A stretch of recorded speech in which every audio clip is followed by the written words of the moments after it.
Hi, folks. I want to take this opportunity to give you an introduction to Transcendentalism and talk about two of the Transcendentalist writers that we're reading during these units, Ralph Waldo Emerson and Henry David Thoreau. So first, let's just talk about the concept of Transcendentalism itself. Transcendentalism is an aspect of Romanticism, so it's sort of an offshoot of that Romanticist literary movement. But it was always something of an outsider philosophy. It was never the mainstream perspective.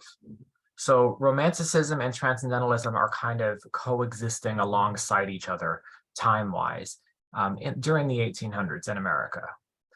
Transcendentalism was very much a reaction against the rationalism of the previous generation. So if you remember earlier in our course, we talked about the Enlightenment or Age of Reason thinkers. Transcendentalists are interested in moving beyond rational thinking as its sole focus. And they have a number of different perspectives on human nature as well. So while Transcendentalism is connected to Romanticism, you're going to see pretty significant differences between the Romantic writers that we've looked at and the Transcendentalist writers that we're looking at within this unit. The basic concept of Transcendentalism is really that there's just much of value that can be understood when moving beyond the realm of reason. So the Transcendentalists tended to see the world as organic and dynamic. They believe that everything is intertwined. So even inanimate things, which sometimes are referred to as vegetable by these writers, but really when they mean inanimate things, they mean things like rocks and trees and nature that isn't necessarily animated with spirit and self-awareness the way human beings are. They believe that all of these elements of nature are organic and dynamic, that they're intertwined with the things in nature like human beings. So Transcendentalists tend to see nature as something to be valued and to see an interconnectedness of all things, an interconnectedness between all different kinds of people from various backgrounds, across boundaries, across nations, and an interconnectedness with the things around us, particularly the natural things around us, the natural world. Transcendentalists generally view God as not a being in the sky, not some great controller of people's individual destinies, but rather as an internal force. So the Transcendentalists tend to often refer to the divine as the divine energy. The idea that the divine is within each individual. It's not necessarily an entirely separate entity, but this divine is interspersed in all beings. That tends to be a Transcendentalist perspective on the concept of the divine or of God. As such, because they view the idea that there's this divine within all beings, they tend to be much more optimistic in their worldview and therefore believe that there's some kind of innate goodness in people rather than a kind of inherent evil. If you think about some of the Romantic writers that we've looked at within the course, like Nathaniel Hawthorne or Herman Melville or others, or Edgar Allan Poe, for example, they generally reflect the idea that there's an inherent evil built into humanity and that evil outweighs any potential goodness. The Transcendentalists tend to be much more on the side of goodness. They tend to believe that there's much more inherent goodness within people, and that what tends to corrupt that goodness or make us not act on that goodness are social forces that were kind of pushed into by society's expectations.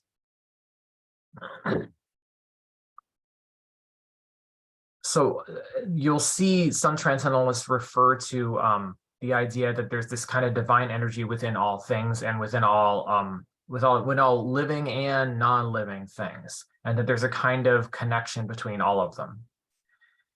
So they tended to believe that human consciousness and the development of humanity was an inevitable thing that was going to occur. As time goes by, human beings will become more aware of their interconnectedness with each other and with the things around us.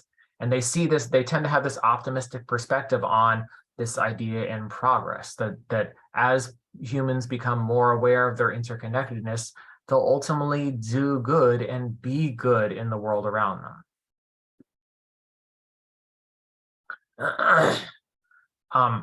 There also is this belief that the system corrects its flaws. In other words, every system, whether you're talking about how nature works or whether how societies work, when we're thinking of systems like that, there are going to be things that go wrong. There are going to be things that, don't seem to be good, that don't seem to be right. But there's generally is this optimistic perspective that things work out, that nature corrects its flaws, for example. And that even within society, that kind of overall view in societal progress is one of that correcting of flaws over time. So there's even an appreciation for the flaws, the bad within people, the bad within society, the bad elements or destructive elements within nature. The Transcendentalists tend to have something of an appreciation even for those negative elements because they're part of that larger balance that eventually corrects itself and moves towards the positive. So that's a general overview of Transcendentalism itself. In the lesson on Transcendentalism, I have much more detail, so I'd like you to make sure you take a close look at that detailed lesson. But I wanted to give you a little bit more general introduction to it, and then talk about Emerson and Thoreau. So just a quick background on Emerson himself. You can see the time period in which he lives, 1803 to 1882. So we're talking about a really influential thinker and writer during the 1800s. And if you think about that time period of his life, it's a time period in which there's a lot of social discord. There is great division within the United States at this time period. One of the most compelling issue of the time, of course, is the issue of slavery. As we've seen throughout our course, this issue of slavery is something that is a hot button key focus in political conversations and just in social justice issues in the United States from the very beginning of the United States. We see this argument happening, in Jefferson's Declaration of Independence. And of course, that great political discussion continues throughout the 1800s. And Emerson is very moved by that issue and is certainly one who's talking about that. Now, there are many writers during the 1800s that had much more negative perspectives on the world than these Transcendentalists because really horrible things are happening during this time period in American history. When many of the Romantic writers are writing, we're having this incredible division within the country that eventually leads to a civil war in which an enormous amount of Americans die on a scale that Americans had never seen before, and these horrific bloody battles over this horrific institution of slavery. And that can lead many to have a very negative view of the world around them and of humanity. The Transcendentalists tend to look on a more optimistic side, that things do get better. And so Emerson is sort of in the middle of all of this. Emerson's background is as a Unitarian preacher. So the Unitarians are a particular version of Christianity. And they tended to believe that the Unitarians tried to strip away a lot of what they saw as the divisive issues within the different sects of Christianity, these different versions of the Christianity that exist throughout the world. The Unitarians generally believed there's a lot of unnecessary arguments between these different groups over small theological issues. And in the big picture, those small theological issues don't matter. They don't matter to the message of Christianity itself, which is, in their view, be a good person. Follow the model of Jesus Christ. That's their idea of what Christianity means. And so Unitarianism tends to focus on these more uniting, obvious, key beliefs within Christianity rather than these smaller theological differences that might be developed by different Christian groups. So Emerson has that particular perspective. That's the religious background that he comes from. And he actually was a Unitarian preacher. These Unitarian ideas are not like just a new thing that came up within this time period in the 1800s. The deist perspectives that we saw some of our writers and thinkers like Jefferson and Paine share in the 1700s kind of lead into Unitarianism. There's much more of this optimistic perspective that there is a uniting element to religion if you strip away all of the divisive differences. And also, the Unitarians tend to believe in a God that is loving and benevolent. And so there's much more of a focus in Unitarianism, and in certain versions of Christianity, you'll find this as well. But there's the focus on God as a loving being, not as a vengeful, wrathful God that is going to strike down those who don't, live up to the particular expectations that are set by their religion. The Puritans, for example, generally saw their version of God as pretty wrathful and vengeful and mean. The Unitarians don't. They see the idea of God as, you'd often see in a Unitarian church today, you might even see signs that say God is love. There's much more of this focus on the idea that God's presence is shown in loving among human beings, loving your fellow human being. And so there tends to be a much more optimistic perspective within this religious background. And so Emerson comes from that background. And so these Unitarian beliefs do end up reflecting themselves in his writing. He does actually end up serving as a successful Unitarian preacher, but ultimately he just finds focusing solely on the Christian religious tradition as too limiting in itself. And he felt that there's use in looking at other religious traditions and philosophies. So he got interested in the English Romantic poets, writers such as William Wordsworth, who focused a lot on finding the divine within the natural world, seeing God's presence just in a beautiful landscape. And in Eastern philosophies as well, Buddhist and Hindu traditions were interesting to him, and he did a good amount of reading on them. So when we get to he has a number of key essays. There's an essay entitled Nature, and then this essay entitled Self-Reliance. These are two of the more popular ones.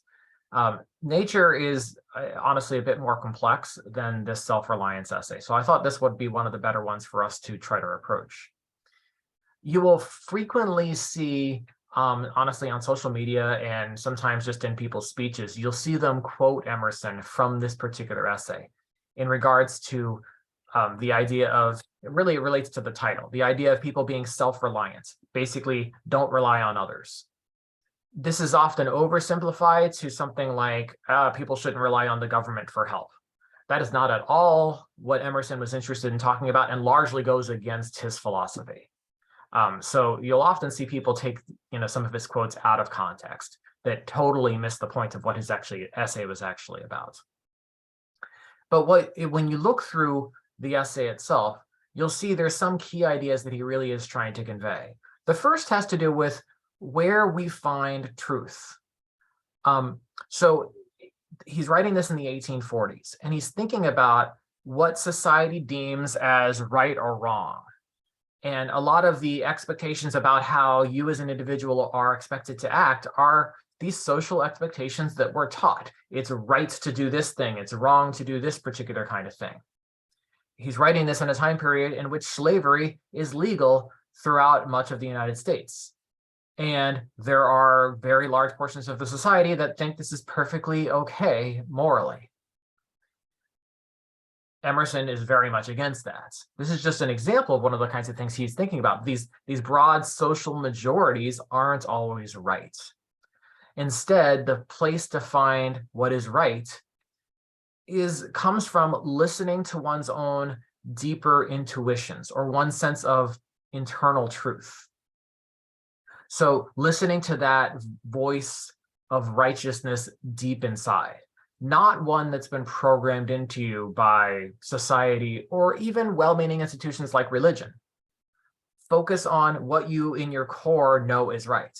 His argument is that this is generally a transcendentalist idea, that the divine voice is within oneself. So if we kind of block out all of those other outside voices, the voices of society, the voices of conformity, we'll hear that divine voice within.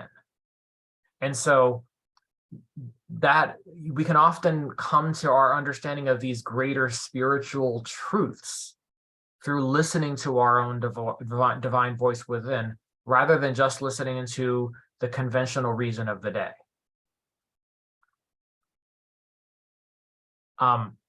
He has another key quote that you'll see within the essay itself that I'm kind of try to sort of translate for us, basically. But he wants to argue that we as mature men and women must embrace the divine thoughts that come to us, not run from them.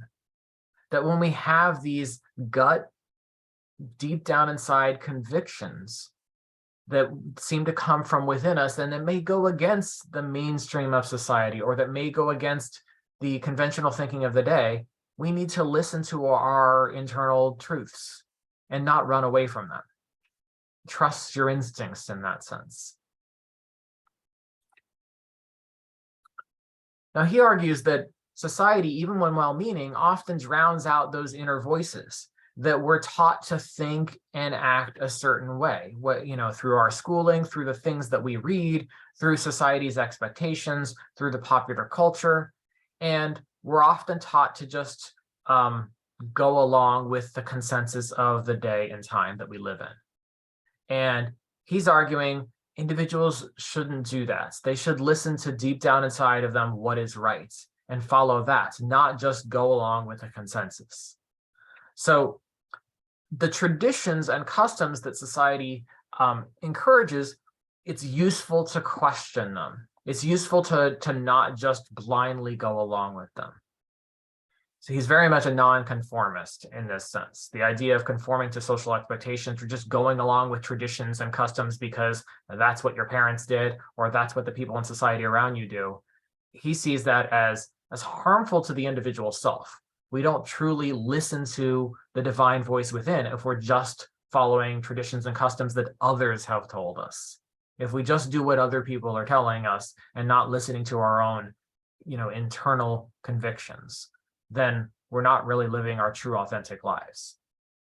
And instead, he's encouraging a non-conformity in that sense. He's not saying go against every, mainstream idea. That's not what he's suggesting at all. He's simply saying, listen to the voice within as well. And don't let that be drowned out by all these external voices that we get, whether they be through our education or through society or, the political sphere at the time or whatever. Listen to the divine voice within and you will hear a greater truth. And so he argues that the individual mind, what each individual comes up with themselves, is sacred. And so it shouldn't be corrupted by the rules and ways of thinking that everyone else is telling us to do. That we have to trust our own thoughts. He's not rejecting learning from other people. So like you see within the essay, he even talks about like books. Read them for sure. He's not saying to ignore the thoughts and ideas of others. And in this particular time period, of course, most of that conveying of deep concepts is going to come through literature. It's going to come through learning, book learning. It's not, they don't have things like television and film and all of what we have in terms of today, in terms of conveying ideas to others. So he thinks a lot about should you be exposed to the ideas of others? Yes, he's definitely arguing. You want to be exposed to their ideas through reading about them. It gives you a way of reckoning with your own thoughts, but don't just follow the thoughts of others. Don't just adopt other people's ideas. Take them in, examine them, consider them, and then develop your own. And you might be adopting some of what you've seen. You might read something and say, okay, I really agree with this idea. This makes sense deep in my core. Good, that works, that's fine. But don't just go along with the traditional expectations of the time period just because others have taught you that that's what you're supposed to do. That's a big thing he's ultimately arguing. So rely on yourself in terms of understanding truth, especially these deep spiritual truths that he's most interested in. And so he thinks the Transcendentalists in general think a lot about institutions. These institutions that teach us rules about how we're supposed to behave and what we're supposed to believe. Things like religion and governments are key, institutions that we are interconnected with in most cases. So the religion that you grow up in, even when very well intentioned, he argues these kinds of things are dangerous because they try to codify truth and then turn them into traditions. So if you think about, like, you might be able to understand this in religious terms. His argument is, in a lot of religions, for example, if you're raised in a religious tradition, at a young age, you probably learn some prayers of that particular religion. But at a very young age, you probably don't really know what those prayers mean, what the actual words are saying. You just kind of get used to the tradition of saying it. Or there might be traditional practices within your religion that you engage in without being fully aware of the deep theological concepts behind them or the greater spiritual truths. You kind of just engage in the practices and traditions because that's what you're taught to do. Now, he's not arguing that there's some horrible wrong to those religions. In fact, he's suggesting it's the opposite, that those traditions and practices, those routine prayers or specific religious traditions that are just become routines, when they become routines like that and they aren't deeply considered and examined, they lose the truth behind them, or like we as individuals don't actually find the truth behind them if we're not even encouraged to do so, if we just adopt these traditions or practices without really consciously considering them. So he's arguing that a lot of these kind of traditions that we have, even religion is one place to look at it, but within society itself, we have traditions that we just sort of go along with and we often don't examine. He's arguing that these, social traditions often are harmful in themselves because they get us to not think about the deeper issues at play and to just engage in those traditional practices and customs without examining why they exist in the first place, without examining what they might mean. So he argues that holding on to the expectations of the institutions around us, whether they be religions or governments or even schools of thinking, that these kind of deaden us. They drown out our inner voice and they suffocate our inner spirit. So one of the things that he says that I really appreciate about his writing is it's okay to be inconsistent, to say one thing one day and then change your mind.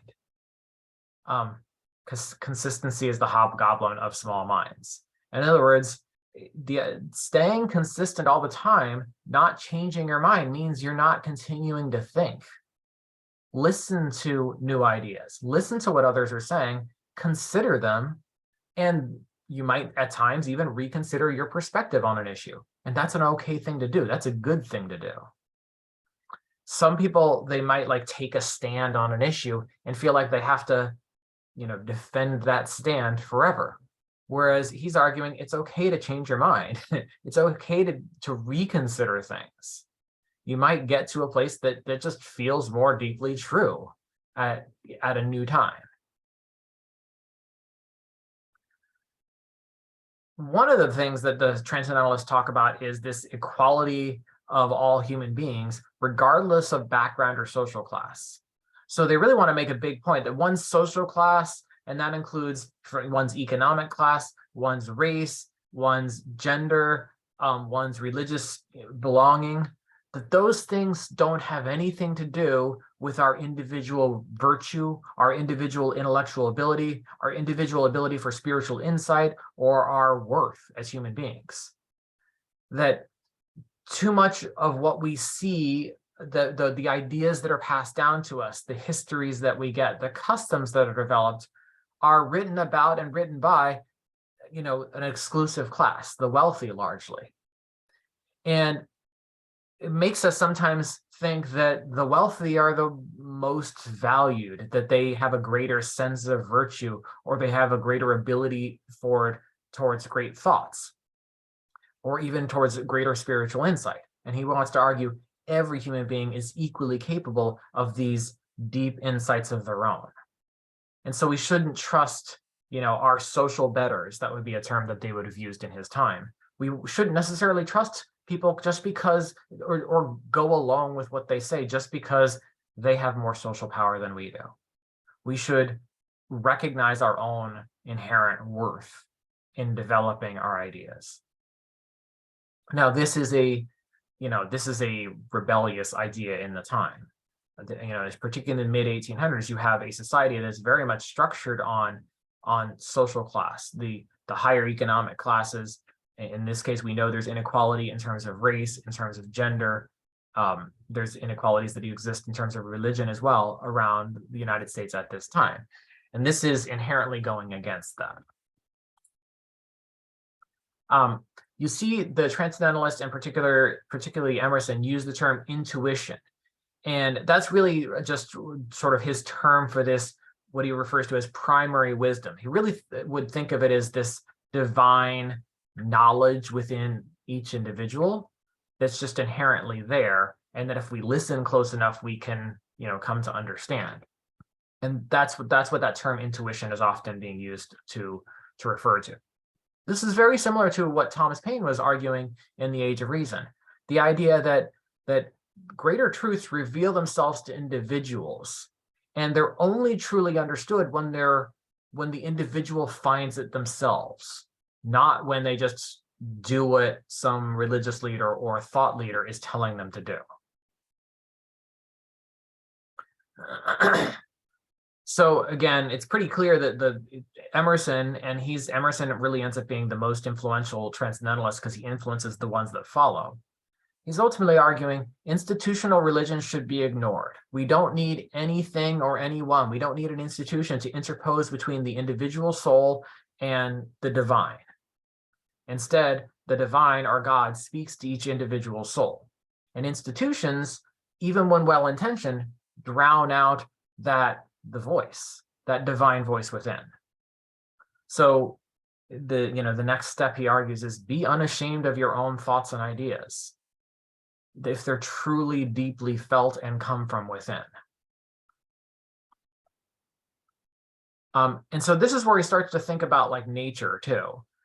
The divine can be found and heard within nature. So you'll see the Transcendentalists are often associated with this appreciation of nature. You'll see that more in some of the other writers that we look at as well. But this focus on nature is because the natural world, when we get away from the busy society around us and we let ourselves be immersed in, more remote natural settings, being within nature quiets all of those other societal voices. And he would argue it sort of awakens the individual soul to hear the divine voice within.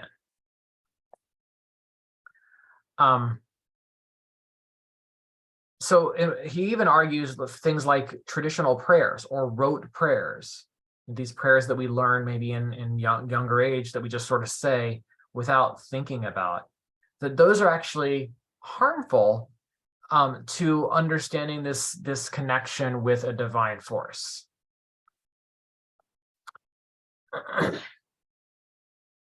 So you can see the Transcendentalists are really referring to the idea of God or the divine as more of a spiritual force rather than a being that, that can change the outcome of the Super Bowl or change, really important things within our personal lives. That there isn't some, like their argument is, there isn't some being that intervenes in the world in that way. Rather, the divine is kind of embedded within all things and all beings, and the individuals need to find that within.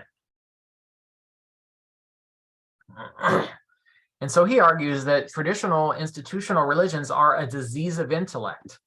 They're trying to systematize, rationalize, and codify someone's personal moments of revelation. And in doing that, they're making it so that we as individuals don't have those moments of revelation ourselves. That's why he argues it's actually dangerous. He says, he also gets us to think a little bit about the actions that we take in life. He says many people do things to feel a sense of inner fulfillment, like traveling or busying their mind with knowing random facts or gaining things or, pursuing fame or wealth. But he argues that those things are just distractions from finding a sense of inner peace that might come with listening to and recognizing the divine presence within. So one of the quotes he has here is, "Nothing can bring you peace but the triumph of principles." So finding this sense of truth and righteousness that comes from the divine voice within is his idea of a real important human goal. And that we often distract ourselves from those bigger spiritual considerations by just staying busy and finding other very superficial kinds of goals within our lives. So that gives you an understanding of Emerson. He's a very influential figure within the Transcendentalist movement. Henry David Thoreau actually is the next writer we're talking about, and he's very interconnected with Emerson. Emerson became a famous writer and speaker. He went around and he gave many famous speeches, related to his writings, particularly in the New England area. So when you're thinking about New England, you're talking about Massachusetts, New Hampshire, Vermont, that part of the United States. So in that part of the United States in particular, he becomes very well known. And Henry David Thoreau is actually present at one of his speeches, the speech known as the American Scholar. You can find a written version of that speech available. And he was really inspired by Emerson's perspectives. And so he becomes something of a student of Emerson's. He becomes friends with him, and really Emerson ends up being his intellectual mentor. And so one of the things Thoreau is rather famous for is living on Emerson's land in this area known as Walden Pond. And he writes this tract known as Walden, which is an account of his experiments of being fully removed from the rest of the world, society around us, immersing himself in nature and seeing what great thoughts that helps him come up with, and maybe like what divine ideas that might bring to him. So if you're interested particularly in learning more about the Transcendentalists and their perspectives on nature, the essay Walden is probably the most famous work to read for that. After that time, he ends up writing Civil Disobedience. Now, Civil Disobedience, as you read it within this part of our course, is not about nature directly. But again, the Transcendentalists are very interested in these issues about nature, so Walden would be a good thing to read to get a better understanding of that. Civil Disobedience is much more interested in looking at what our role is in society. What is the role of the individual within the broader world? A little bit on Thoreau himself. He really didn't experience the same kind of success that someone like Emerson had within life. He was largely unknown during his life. He never really has financial success. And he ends up having a bit of a rift with Emerson because he really wanted, because Emerson wanted Thoreau to be more ambitious. And more ambitious in conveying his ideas, in going and giving speeches, and in trying to be published. But Thoreau wasn't that interested in that. He maybe is just a little bit more relaxed, but he also just wants to live a simpler life than Emerson. He dies at a relatively young age. He dies at 44 years old, and he wasn't very well known in his time. But he does end up becoming one of these incredibly important voices in American literature. So we've read a number of writers in our class that became well known within their lifetime. Thoreau isn't one of them. Thoreau is one of these writers who his ideas become more popular after his death. And Thoreau, in fact, he kind of peaks in terms of his popularity in the 1950s and 1960s, over a century after his life. because he's interested in talking about issues of social justice and the role of the individual when it comes to those injustices they might see around them. So that gets us to his essay, Civil Disobedience. In 1849, Thoreau was strongly opposed to the war against Mexico. So there was this war with Mexico. And if you study American history, you'll see that the wars and conflicts that seem to occur in the 1800s in America largely have to do with the expansion of slavery. And that's what this war is also about. It's basically about, will slavery be further pushed into what at the time were considered Western territories, in this case, Texas. And so he's very much against this war. Now, he starts to think about, okay, yeah, I'm against this war. What can I do about it as an individual? And that gets him to think about, what is the role of the individual in society when they see a great social injustice going on? What are they morally bound to do? So in his case, one of the things he decides to do is he refuses to pay his poll taxes. At the time, there were taxes that you had to pay in order to be eligible to vote. And he does this as a way of taking a public stand against injustice. He ends up being briefly imprisoned because of his unwillingness to pay taxes. Now, he doesn't just like secretly go not pay his taxes and hope the government never catches him. That's not taking a public stand. He makes a very public deal of not paying his taxes here, and he wants to be imprisoned so that people will pay attention to what he's talking about. He uses that means of protest as a way of gaining attention and focus on this broader issue that he was thinking about. In his case, he was thinking, it isn't righteous for me as an individual to pay taxes that are ultimately supporting an unjust war and ultimately propping up this horrible institution of slavery. That by paying his taxes, he was participating in that violence. And so he was trying to opt out. That's what he's aiming to do there. So within his essay, Civil Disobedience, he really popularizes the concept of passive resistance. And this concept of passive resistance becomes crucial in social justice movements throughout the 1800s and into the 1900s. So for example, the civil rights movement of the 1950s and 60s very heavily borrowed from and was inspired by Thoreau's essay, Civil Disobedience. The great thinkers and writers of the 1940s, 50s, and 60s, Martin Luther King being among them, Gandhi is another one, Mahatma Gandhi, read Thoreau's Civil Disobedience and referred to it and used these ideas that he discusses to come up with these concept of passive resistance. And this is like how one resists when there's an injustice that they see within society around them. So if you see some great injustice in society around you, the concept of passive resistance would largely include these kinds of things that one might do. So first, one must take some kind of action to oppose that injustice. And the action has to be taken based on one's principle or conscience. So whatever action one engages in, it can't be just to gain fame. It can't just be to gain money. There can't be like a monetary profit from it. He can't, for example, Thoreau can't be just skipping paying his taxes because he wants to save some money. It has to be an action that's taken based on this truly deeply felt principle. Second, the action must be nonviolent but disruptive. So if you think about a lot of the acts of civil disobedience that we see in more modern times, so if you think it like in the civil rights movement in the 1950s and 60s, and even in more current times, a lot of times the actions that are taken are meant to disrupt people's daily lives. They're meant to be inconvenience.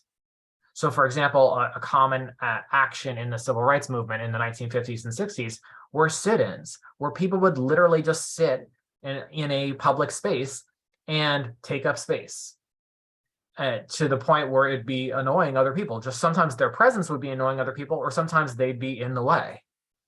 And that would be a means of trying to get public focus on the issue in itself. But it had to be nonviolence. So you'll see Martin Luther King, for example, very much adopts these precepts, these tenets, and argues that these actions of civil disobedience, they must be nonviolent, but disruptive. They need to be done openly, and one must be willing to accept punishment for those acts, even if the punishment itself is not just. Now, you can, if you're interested in reading more about this concept of passive resistance, you'll see Martin Luther King writes about this. He wrote this very famous essay called "Letter from Birmingham Jail" in the 1960s, in which he talks about exactly this issue. So, but he was very much inspired. He wrote that letter from Birmingham Jail after being inspired by Thoreau's Civil Disobedience. So within Thoreau's essay itself, he argues that institutions are essentially corrupt. So much like Emerson, he's arguing these things that try to institutionalize our actions and tell us we must act and think a certain way. They might be governments, they might be religion, they might be schooling, but these things that try to force us into conforming to one particular perspective are inherently corrupt, because anytime we try to systematize a thing, so you try to systematize a belief system, for example, its true essence, the true meaning behind it is lessened or lost.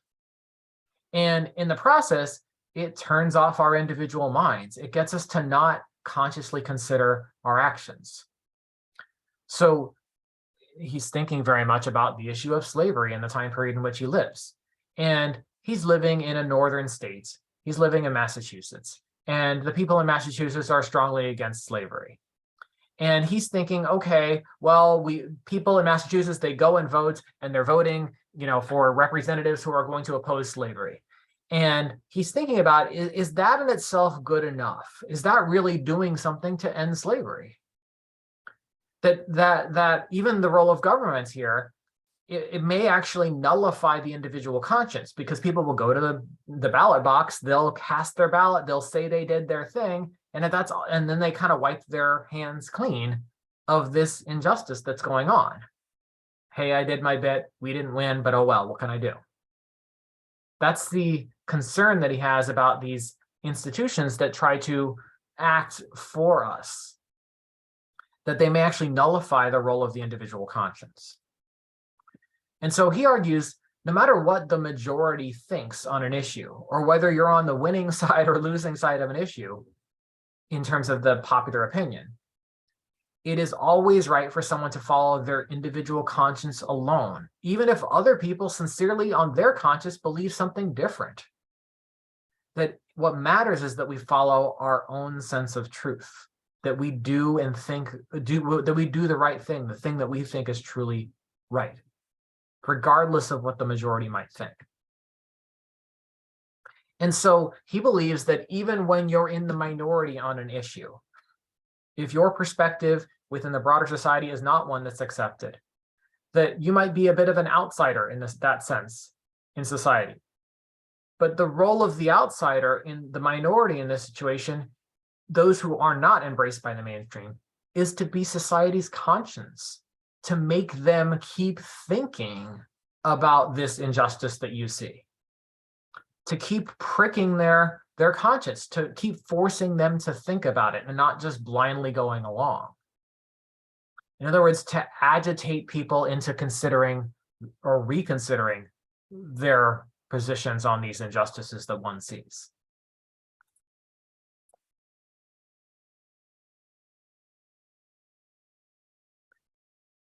Now, again, the Transcendentalists tend to have a very optimistic perspective.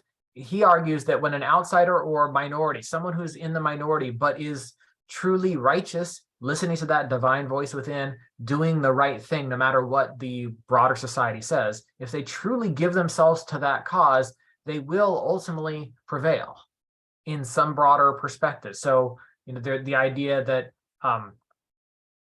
that things bend towards justice, that things ultimately head in the right direction.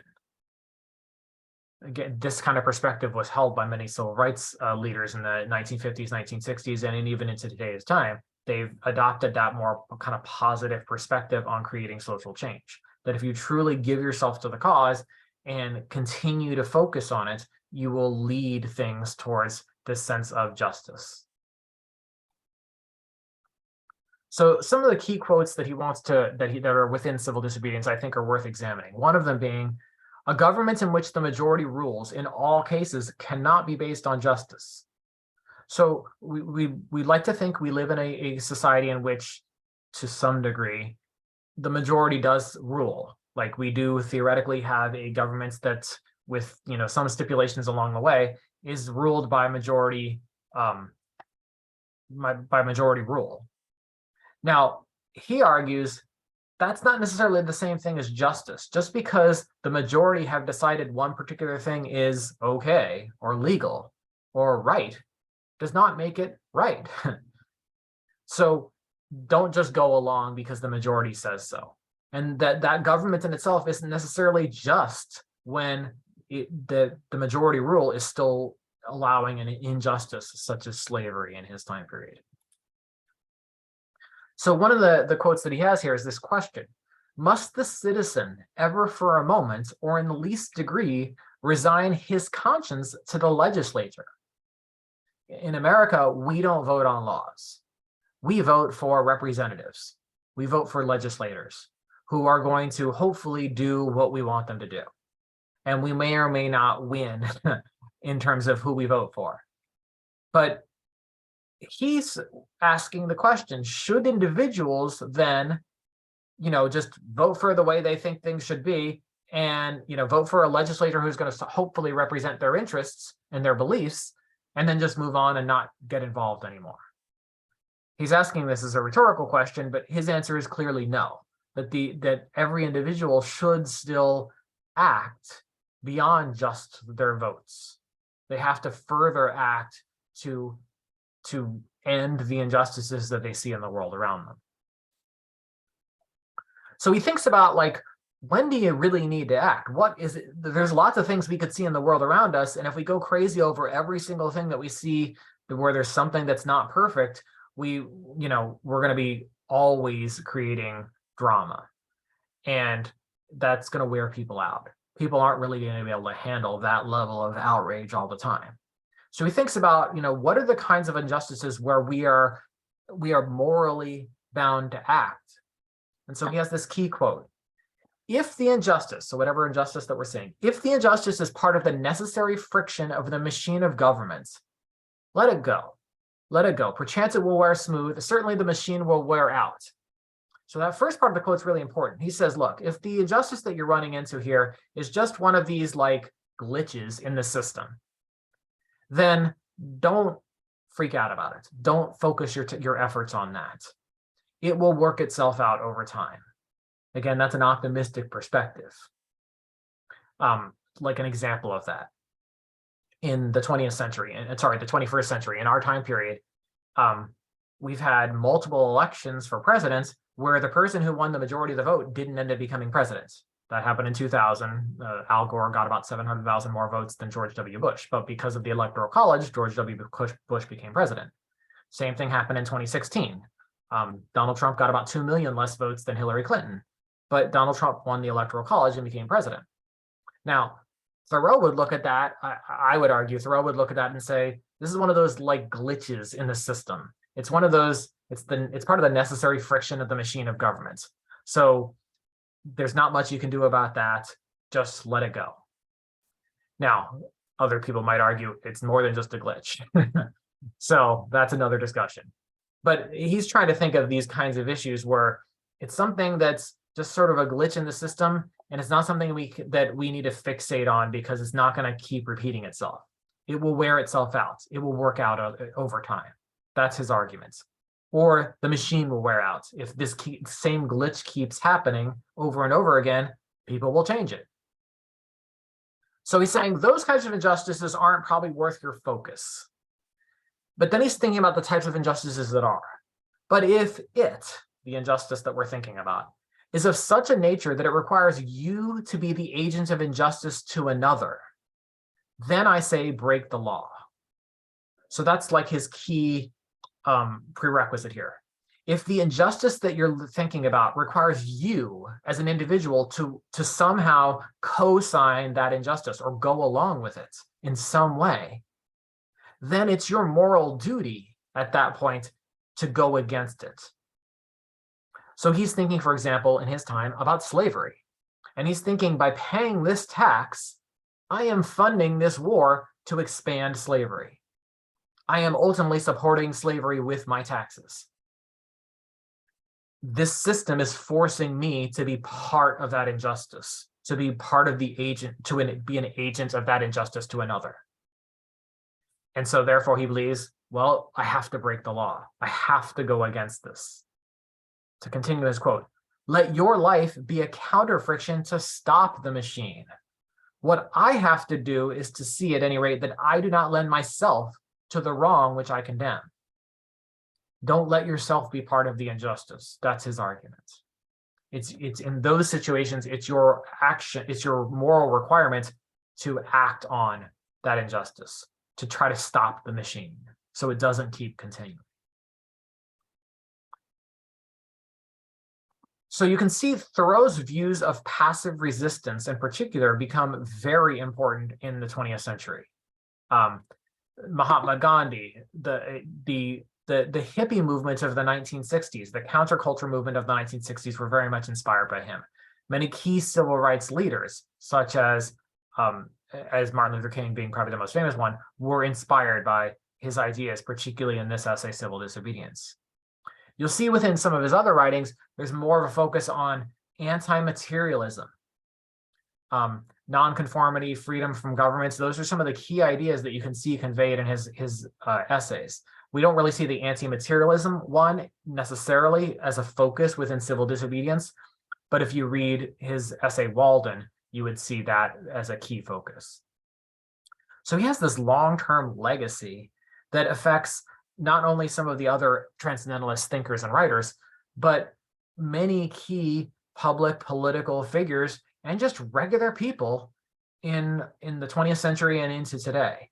Because his argument, again, is we aren't supposed to just, give over this worries about what's going on in the world to these political leaders or even social activists, that we individually have the moral responsibility to act, to thoughtfully engage in ultimately passive resistance of some sort to try to end the injustices that we see in the world around us.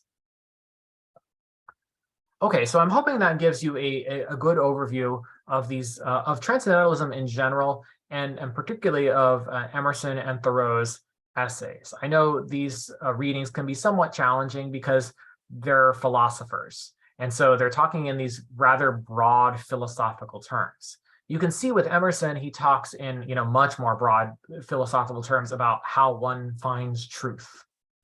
Thoreau is a little bit more practical, particularly within Civil Disobedience. He's thinking about, okay, we all live in society. As much as we might want to go run off and live in nature and be away from society, we can't entirely escape it.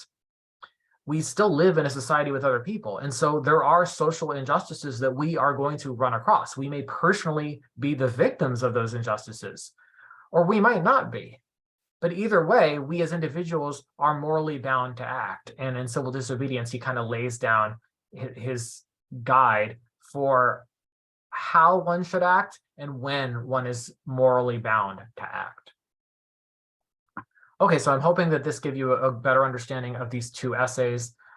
Make sure you do actually read the full lessons that are part of this unit as well. Okay, take care, folks.